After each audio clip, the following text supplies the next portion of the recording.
Join us this week in Pennsylvania, where Cody crosses a few of those procrastinated projects off his list and goes over the cost of our most recent oil change. But there's really no trick to it.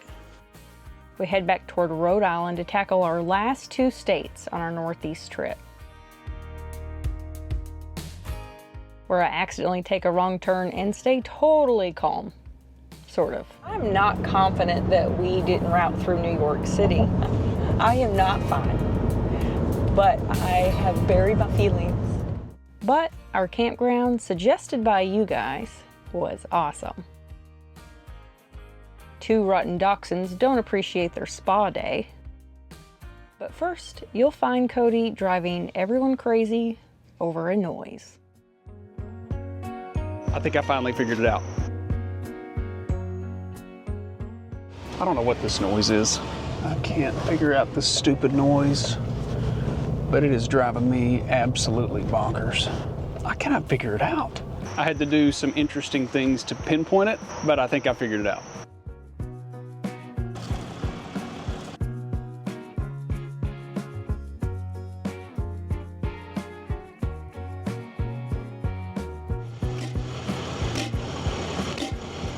I even went as crazy as to pull everything out of the truck trying to figure out what was rattling around, because so often when you have a weird squeak or rattle, it's something you've put in your dashboard, under a seat, or in a storage compartment somewhere.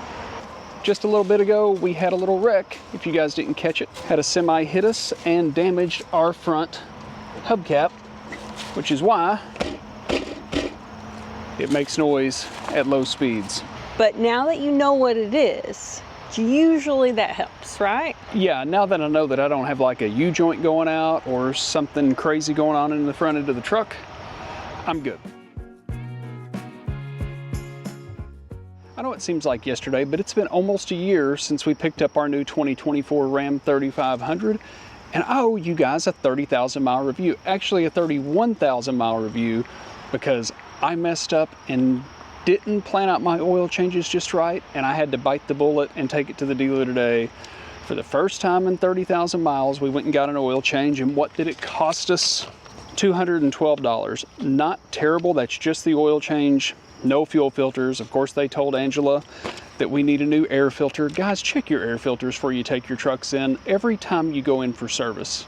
Double check it, maybe save yourself an air filter here and there.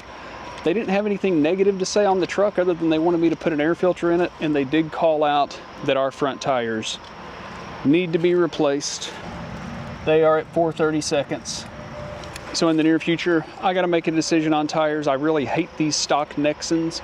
So while the front tires are not long for this world, the back tires are wearing perfectly evenly all the way across, and they're sitting at about 930 seconds. So another big money question, keeping in mind that we just put all new tires on our trailer. I'm trying to decide, do I want to upgrade and put the tires I want and redo the whole truck, or do I want to buy 2 new Nexans, wear the back tires out, and then change them all in 35,000 miles or so? I'm still doing math. I'll keep you posted. So other than trying to sell us an air filter and telling us what we already knew, that we need steer tires, got a clean bill of health on the truck, I'm still loving it. And because I love my truck so much, we want to take really good care of it. So we're going to send off our oil sample to Blackstone Labs. I failed to do that last time. We were in Arkansas, we had the truck camper, and my oil test kits were in the Reflection 500 miles away. So skipped one, we're gonna get back on track with our oil analysis. I'll let you guys know what they say.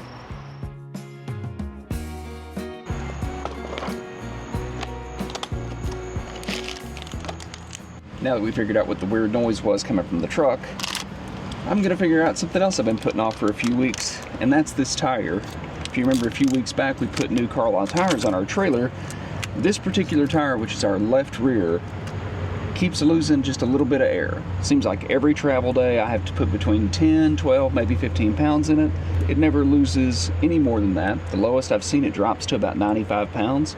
If I had a slow leak like a nail or a screw in the tire, I can't see it, and in theory it would have gotten worse by now. And most of the time when you take your tires in to get them changed, they're going to put new valve stems on, and I was adamant that I didn't want that to happen unless they had the same metal valve stems. So what could be going on is we may have a bad valve core. When you go to get a tire change, they don't take the valve stem out, they just take the valve core. That's the inside of your valve stem. They'll take that out so they can dump all the air really quick. And my thought is maybe they put one in that was damaged. Maybe they reused the old one. I'm not sure, but it seems like something that could let just a little bit of air out that I wouldn't be able to catch. So I got a little kit off of Amazon. I'm going to change the valve core on the tire itself, and then I'm going to change the valve core on my TST sensor. We're going to eliminate those two things and see if it holds air a little better this time. And now for the final piece of this, just got to air the tire back up. I still use this MILWAUKEE air inflator a lot, even though I have the Vire system on my truck. If I'm only gonna have to put a little air in one tire, a lot of times it's faster just to grab this from under the back seat than to roll out the air hose and all that good stuff. And since I have to put a lot of air in this tire, I don't have to sit here and hold the gun. I can just set it and walk away. So we should have been setting at 110, and that little bitty amount of time it took me to change that valve core dropped to 63.5. Hopefully this is the end of it. Look at those muddy paws. Is that one my couch is dirty? Oh, goodness. How did you get that much dirt on your paws?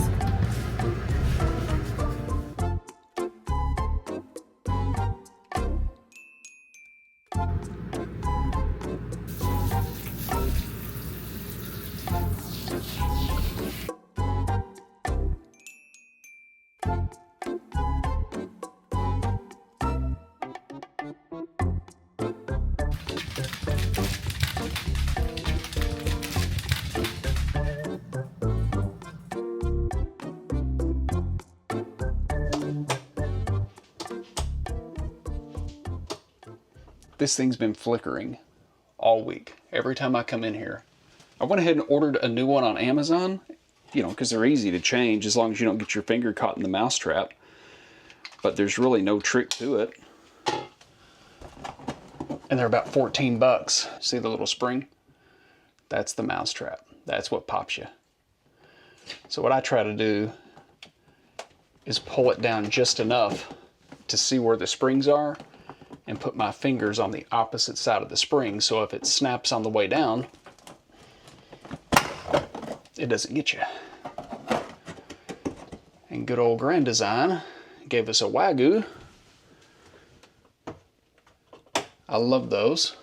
I'm making a mental note of like any wiring thing that I do from now on. It works. We're safe to operate.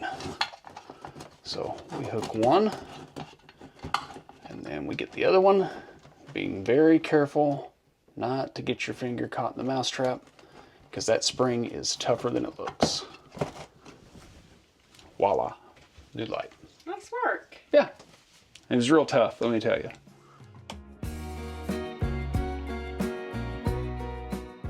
We're about halfway into our big travel day. We've got a pretty good one. We originally planned to leave yesterday and get further down the road, and honestly we had a gap in there, and we said, man, it would just be nice just to go ahead and extend out one more day, get some stuff done, and hit the road this morning. So that's what we're doing. We're doing about 373 miles in a single shot. Not a bad day, not terrible, but I'm gonna let you have it for a minute. I'll drive for a little bit, I guess. By now you have heard we have a big event coming up in June. We'll be in Quartzsite in January, and we do have some other things softly in the works. So we'll let you guys know as soon as we have that. Well, we've done meetups and things like that before. This is the biggest one that we have done. Tickets are coming on sale really, really fast. We're going to be in cooperation with 3 other YouTube channels, so you're going to have some familiar faces there to check out, maybe some new people to check out. But tickets go on sale October 1st. We hope you guys can join us to go RVing in London in 2026. Not even going to finish your snack before you take off? I got one more. What are those, pickles? It's big pickles. Cucumbers. Oh, that's the same thing, kind of, right?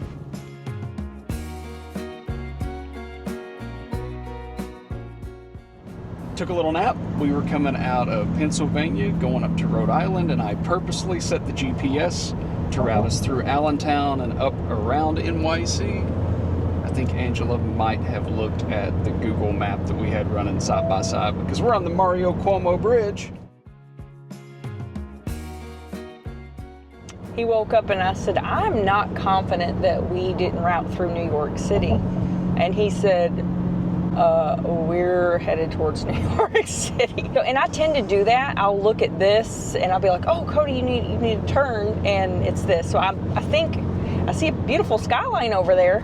I need to turn this screen off, the Google screen, when I'm driving. We run 2 GPS units, largely because Google has a little better live traffic than Garmin does. We ultimately go off of the Garmin, but you've got Garmin on the left, Google on the right. It's easy enough to look at the wrong screens. So new rule, effective immediately, is we will turn the Google GPS screen off. Yeah. I can do this. You're fine. You're fine. I am not fine, but I have buried my feelings. Now, the good news is the Mario Cuomo Bridge will not take us to New York City. That would have been the exit for New York City. And you're good. Everything's under control. I have this under control. We're just going to mosey our way through whatever part of New York this is. It's going to be fine. It's going to be fine. It's going to be fine. Why are we headed back to the Northeast when we just got back from the Northeast? Well, we left 2 little stickers on that sticker map, Rhode Island and Connecticut, in order for us to get to the Hershey show in time, and mentally I just couldn't leave them there. Because you can't even tell that there aren't stickers unless you're looking close. So we're headed back to make a really quick jaunt through the 2 states before our Northeast trip officially ends. And to that point, we weren't really even planning on doing Hershey this year. We had such a good time last year, we kind of deviated right in the middle of all of our plans, shot over. Now we're cleaning up the rest of the trip. But I think it was totally worth it because I had a great time at the Hershey RV show this year. And I was successful in making Cody leave without buying anything. Well, I did buy some stuff. Now, you bought plenty. I just didn't buy an RV. You're right, you bought plenty. Switching back off. Yeah, I figured you needed a break. You've had all the nerve-wracking stuff for the past 2 hours. That road ended up not being that bad. I mean, it was heavy. It was heavy traffic, but it was very doable. We've been in worse, so it worked out.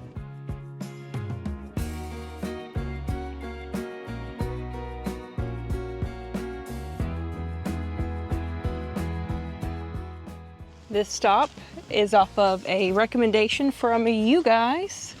We had several of you recommend this one and a couple others, and this one I could actually get into for a few days at least. The caveat, there's no hookups. You know how much we love that, but it's good for us. Keeps us on our toes, as they always say. The only catch is Cody doesn't know what to do with himself now. Yeah, what am I supposed to hook up? My only issue is not thinking about needing a generator. I kind of have everything buried and pushed up to the front of my truck because we're carrying 2 extra e-bikes folded up on their side that we're taking back to the kids. So I've got a gas can way up in the front. I really don't want to mess with it. Gas station 2 miles down the road. So I'm thinking we'll use this just to keep our batteries topped off. I think the temperatures will be good. Cool at night, kind of hot during the day, but we'll live. This side is massive. It's massive. I can see one little camper over there.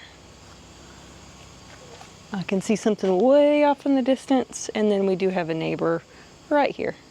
But in a regular campground, you could probably put 7 campers side by side, so it's going to be really nice to have a little space. I think the dogs will like it too. I think we need firewood because this is going to be a great place for a campfire. And go get us some firewood, You go Kemosabe. get some firewood. I got to set the rig up. Oh, wait. No, I don't. I think I actually have more work than you do this time. Good. What are you two going to do? These have been working out really well. We haven't been running them that long, but I'm not even seeing hair on them, and the dogs have been on them.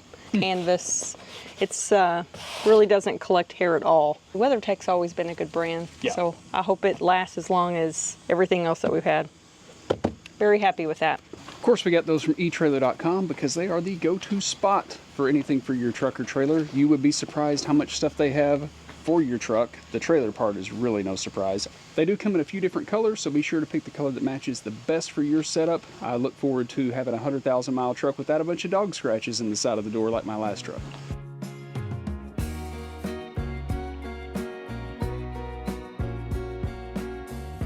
Meetups. We've got 4 other creators coming. We're going to have RV techs on site. We have 3 other creators coming.